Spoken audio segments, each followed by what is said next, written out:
Hello and welcome to the final day of the NAB AFL Draft Combine from Etihad Stadium. I'm Callum Twomey. I'm joined by the AFL's National Talent Development Manager, Michael Ablett.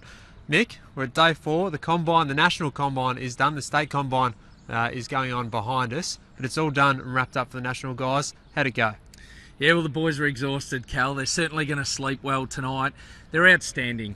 We continue to ask more and more of these boys year in, year out, and they continue to deliver. Now, we're going to take a look at today's final results from the 3 kilometre time trial. Before we do that, we're going to look back at last night's results, which we didn't have for you in the day 3 wrap. That's the agility test, which was won by Kieran Lovell, small Tasmanian midfielder, 7.9 seconds. That puts him in elite company.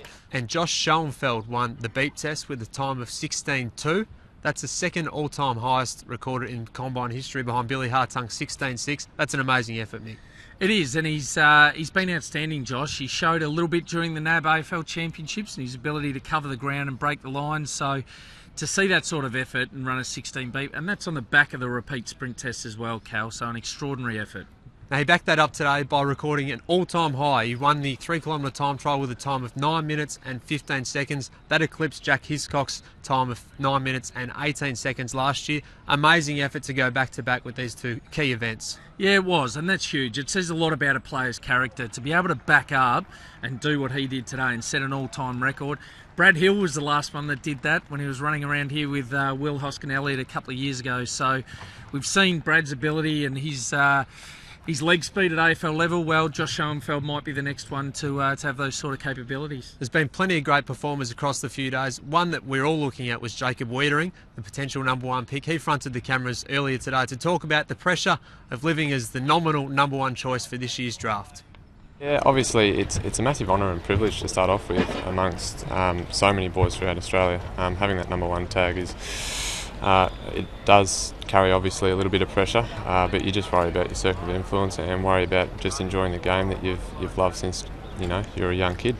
What's Carlton said to you? Have they given you an indication that it is likely to go that way? No, to be honest, I actually haven't spoken to Carlton all that much. Obviously, throughout all the academy programs in Vic Country and whatnot, they come and speak to you a little bit. But in terms of house visits and interviews and that sort of stuff, I really haven't spoken to them all that much, and that's probably been nice. I've just been able to focus on, I guess, the testing, the combine, and school. And they're the most important things currently. So. How many clubs have actually spoken to you?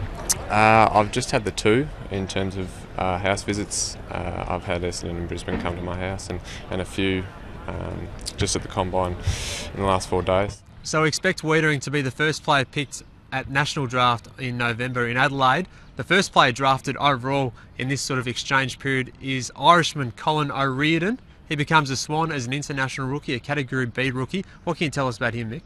Yeah, he's a Gaelic Young Footballer of the Year over there in Ireland, so he's an outstanding prospect and someone that really knows how to play the game. Doesn't have trouble adapting either. I know the Swans were ultra impressed in his foot skills when he did trial with them. And a great young man too. We knew he had plenty on the line when he came here, but to see what he delivered in the beep test, he was absolutely exhausted. Standout performer. The Swans list manager Kinnear Beatson and Colin O'Riordan himself fronted the media earlier. As a player, we think he'll play as a small sort of medium defender, running off half-back.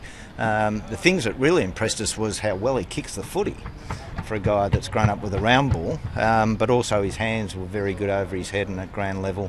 But just so competitive. We had a small training session with some of the boys out of our academy, and just the intensity with which he attacked that was fantastic. So we were really impressed with it. The second I stepped foot in Sydney, I just absolutely loved the place. It was just everything about it, the people there, the atmosphere in the club. It was just something else, and like I said, I fell in love with the place straight away. It's going to be hard, I have a lot of work to do. I know that I'm a good bit behind the Australian boys, but look, I'm willing to put in the effort and just can't wait to get going, and the hard work starts now for me, really. So that's it for the Combine, Mick. It's been fun. We've enjoyed it. We've liked having you here. What's on for the next 6 weeks for these guys as they face a really nervous wait before that draft on November 24? Yeah, well, hopefully some rest, Cal. These 82 boys have done an outstanding job the past few days. We can see the Victorian State Combine behind us. We're over in WA and SA next weekend.